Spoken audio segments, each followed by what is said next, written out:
Good morning students. आज हम परिसज्जा के प्रकार के बारे में पढ़ेंगे।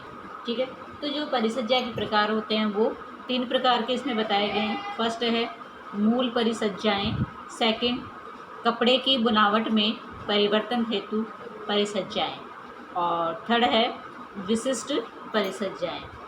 अब देखिए, मूल परिसज्जाएं ऐसी होती हैं जो सभी वस्त्रों पर करनी अनिवार्य होती है। ऐसे ही परिसज्जाओं को मूल परिसज्जा कहा जाता है। विभिन्न प्रकार की मूल परिसज्जाओं को पुनः 2 भागों में वर्गीकृत किया गया है। फर्स्ट, कपड़े के रूप में परिवर्तन हेतु परिसज्जाएं। कपड़े के रूप में जैसे उसका शुद्धिकरण करना, सतह को चिकना बनाना, रगड़ कर साफ करना, कोई भी कपड़ा बनाने के बाद जो उसमें कमी रह जाती है उसको क्लीनिंग करना, साफ करना आदि। तो सबसे पहले हम देखेंगे शुद्धिकरण क्या होता है।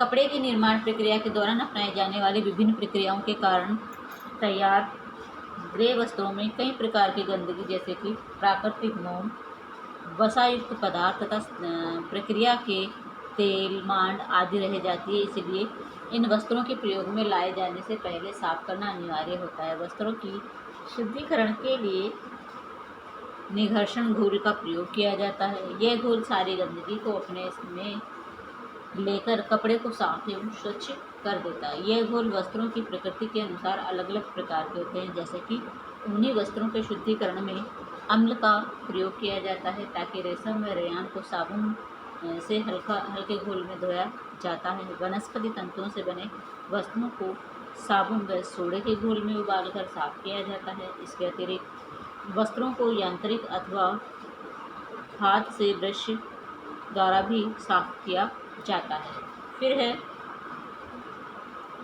सतह को चिकना करना। अब देखिए, सतह को चिकना करना यह वस्त्रों की शुद्धिकरण प्रक्रिया का ही एक प्रकार है। यह प्रक्रिया उन वस्त्रों पर की जाती है जिनकी चिकनी सतह की आवश्यकता हो। सभी सूती वस्त्र इसी प्रक्रिया द्वारा साफ किए जाते हैं।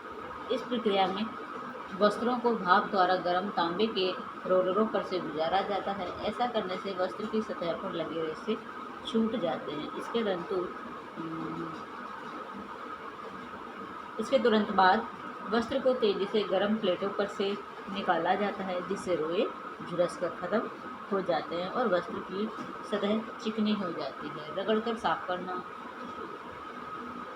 इस प्रक्रिया में वस्त्र की सतह पर साबुन या डिटर्जेंट लगाकर रगड़कर साफ किया जाता है ताकि सतह चिकनी व चमकदार हो जाए, सभी तरह की गंदगी और सतह से निकल जाए। फिर है ब्लीचिंग या विरंजन।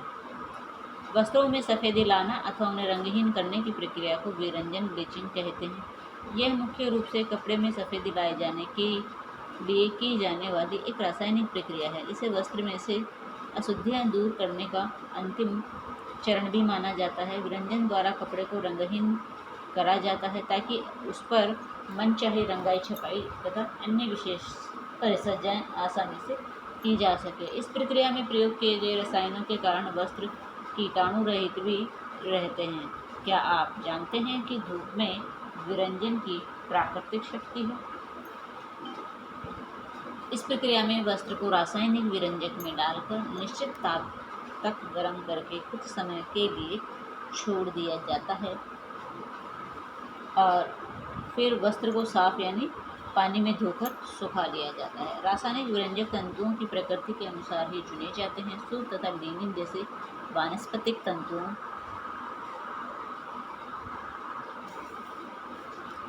पर क्लोरीन, यौगिक हाइड्रोजन पेरोक्साइड जैसी ऑक्सीकारक प्रतिक्रमकों का प्रयोग किया जाता है। रेशम तथा मानव निर्मित तंतुओं के लिए सोडियम क्लोराइड का प्रयोग किया जाता है। तो ये सारी विधियां जो थी वो हमारी कपड़े की परिसज्जा के लिए थी कि किस प्रकार से हम कपड़ा तैयार करते हैं और तैयार होने के बाद भी हम उसकी कैसे क्लीनिंग करते हैं।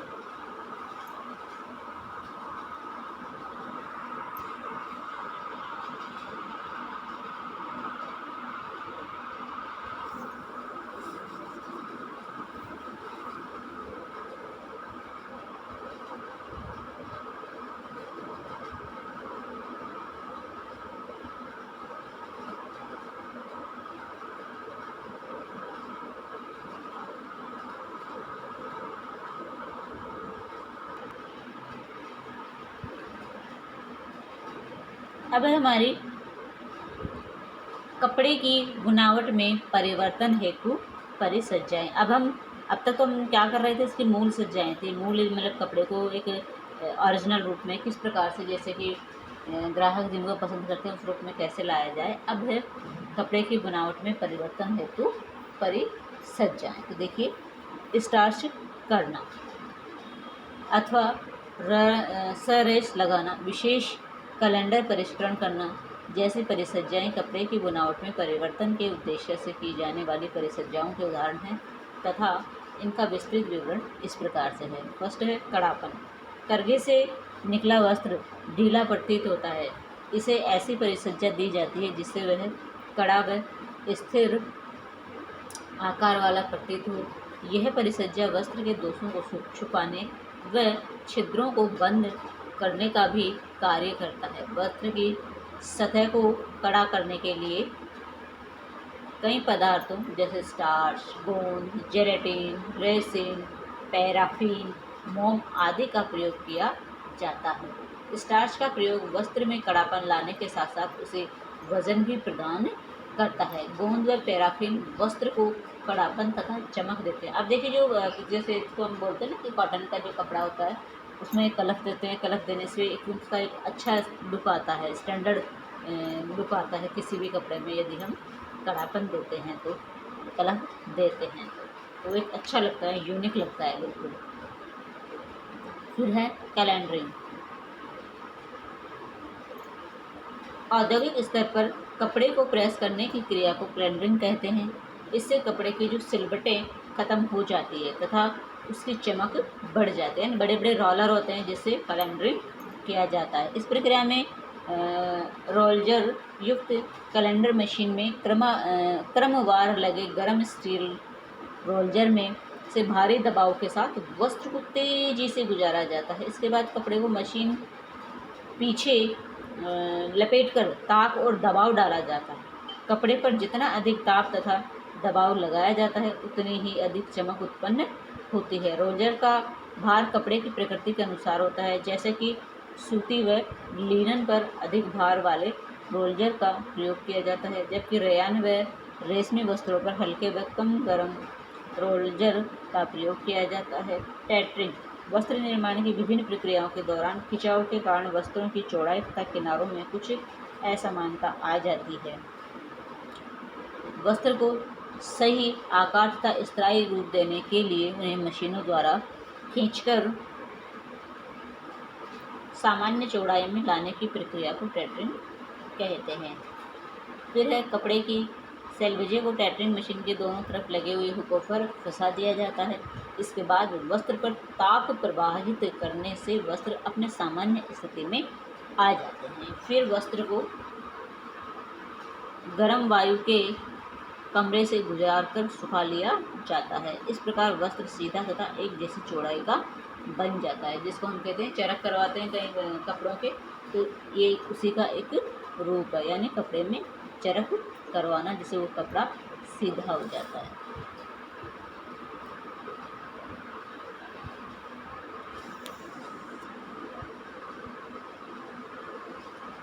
फिर है विशिष्ट परिसज्जाएं। ऐसी परिसज्जा जिसे किसी विशेष उद्देश्य से वस्त्र की उपयोगिता बढ़ाने के लिए अर्थात कपड़े के प्रयोग में परिवर्तन के उद्देश्य से की जाती विशिष्ट परिसज्जाएं कहलाती। जैसे कि जल भेद परिसज्जा उसी वस्त्र पर की जाती है जो बरसात से बचाव का कार्य करे। मर्सराइजिंग, सिकुड़न, अवरोधकता, रंगाई तथा छपाई विशिष्ट परिसज्जाओं के ही उदाहरण है। फर्स्ट है मर्सराइजिंग। यह विशिष्ट परिसज्जा सूत जैसी प्राकृतिक तंतु की चमक, मजबूती व आकर्षण में वृद्धि लाने के लिए की जाती है। सूती वस्त्र करघे से उतरने के बाद खुरदरा, आसमान व आकर्षण रहित लगता है। ऐसे में उसे मर्सराइज किया जाता है जिससे कि वह आकर्षक लगे। फिर है इस प्रक्रिया में वस्त्र को कास्टिक सोडा अथवा सोडियम हाइड्रोक्साइड के घोल में नियंत्रित ताप व दबाव पर लगभग 15 मिनट तक डुबो कर रखा जाता है। इसके बाद वस्त्र को रोलरों के बीच से गुजारा जाता है जिससे उसका वास्तविक उसका अतिरिक्त जो रसायन है जो निकल जाता है। फिर वस्त्र को गर्म व ठंडे पानी में धोकर तंतु अम्ल का घोल द्वारा न्यूट्रलाइज किया जाता है। वस्त्र को दोबारा धोकर खींचकर फैला दिया जाता है जिससे उसका आकार न बिगड़े। इस प्रक्रिया से सूती वस्त्र चमकदार तथा सघन हो जाते हैं व उनकी अवशोषकता भी बढ़ जाती है।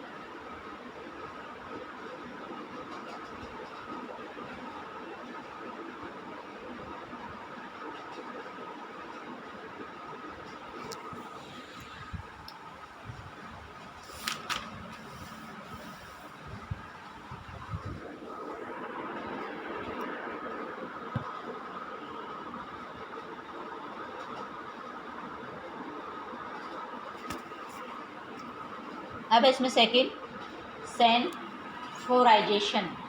यह प्रक्रिया मुख्य रूप से प्राकृतिक तंतुओं से बने कपड़ों के लिए अपनाई जाती है। धोने के बाद कपड़ों का सिकुड़ जाना अथवा पहनने पर क्रीज का पड़ना कपड़ों की कीमत और उनकी गुणवत्ता को कम करता है। कपड़े के इसी अवगुण को सैनफोराइजेशन विधि द्वारा दूर किया जाता है। इस विधि में कपड़े के ऊपर सिकुड़न विरोधी परिसज्जा की जाती है। यह दो प्रकार से की जाती है। यांत्रिक फर्स्ट सैनफोराइजेशन देखिए किस प्रकार से किया जाता है। ये भी इसके दो तरीके अपने यहाँ बताए गए हैं। फर्स्ट है यांत्रिक विधि। कौन सी विधि? यांत्रिक विधि। और सेकंड है रासायनिक विधि। इस विधि में कपड़े को पहले गीला करके उसे ढीला छोड़ दिया जाता है। उसके बाद कपड़े को रोलर से खींचकर दूसरे गर्म रोलर पर तानकर तथा दबाकर सुखाया जाता है। इसे दबाव सिकुड़न भी कहते हैं। इस विधि के अंत में कपड़ा पुनः घना व चिकना होकर अर्थात अपने पूर्व स्थिति में आ जाता है। फिर है रासायनिक विधि। वस्त्र को सिकुड़न रहित बनाने के लिए उस वस्त्र में प्रयुक्त अलग अलग रेशों के लिए उपयुक्त रसायन का उपयोग किया जाता है। उन्हीं कपड़े के लिए मोलोमीन, फॉर्मेल्डिहाइड, रेसिन तथा सूती कपड़े को यूरिया, फॉर्मेल्डिहाइड, रेसिन का प्रयोग करके उनकी लंबाई, चौड़ाई, मोटाई को सघन तथा स्थायी रूप दिया जाता है। इसे क्रीज विरोधी परिसज्जा भी कहते हैं। फिर है जल अभेद्यता। ऐसी परिसज्जा जिसके बाद वस्त्र के अंदर जल प्रवेश नहीं कर पाता है जल अभेद परिसज्जा कहलाती है। इसमें वस्त्र पर रबड़, ऑक्सीकृत तेल, वार्निश या अन्य कोई जल रोकने वाले रासायनिक पदार्थ का लेप किया जाता है। इससे जल वस्त्र के छिद्रों में न जाकर उसकी ऊपरी सतह पर से फिसल जाता है।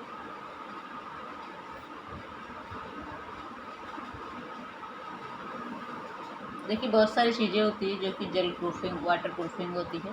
तो कुछ ऐसी चीज़ें होती हैं जिनके अंदर वो जो जल हम जहाँ पर जाके गिरता है तो वो छिद्रों में न जा कर के उसकी ऊपरी सतह से निकल करके आ जाता है। यानी कुछ ऐसी उस कपड़े पर कुछ ऐसा वार्निश कर दिया जाता है या ऐसा रबड़, वस्त्र पर रबड़ या ऑक्सीकृत तेल लगा दिया जाता है जिससे वो कपड़े पर नहीं रुकता है और फिसल करके नीचे आ जाता है। तो इसको कहते हैं हम वाटर प्रूफिंग।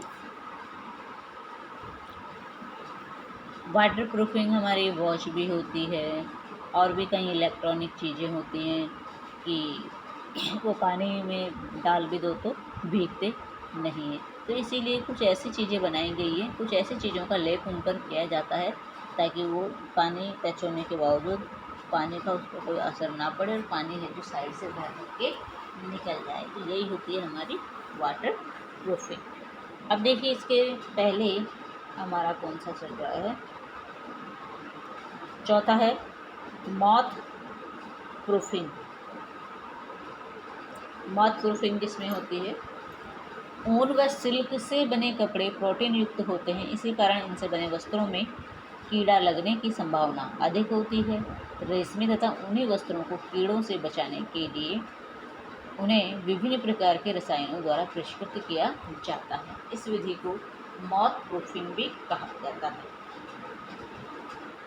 ऊनी तथा रेशमी वस्त्रों को कीड़ों से बचाने के लिए सोडियम फ्लोराइड तथा एल्यूमिनियम फ्लोराइड नामक रसायन का प्रयोग किया जाता है। तो ये थी हमारी वस्त्र की परिसज्जाएँ कि किस प्रकार से हम अपने वस्त्र को लास्टिक में जो फिनिशिंग देते हैं, जिससे उपभोक्ता प्रसन्न होकर के उस कपड़े की डिमांड करता है और आगे मार्केट में उतारता है।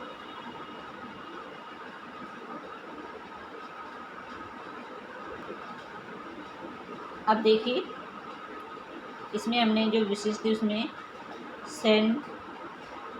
सेंफोराइजेशन, जिसमें यांत्रिक और रासायनिक विधि बताई गई। जलाभेदता, ये हम सभी जानते हैं। मॉथ प्रूफिंग, यानी ऊनी और सिल्की कपड़ों के लिए यह होती है, और ये जो मॉथ प्रूफिंग की जाती है उसमें जो कि वस्त्र होते हैं उन पर कीड़ा लगने की संभावना जिन पर अधिक होती है वो नहीं होती है।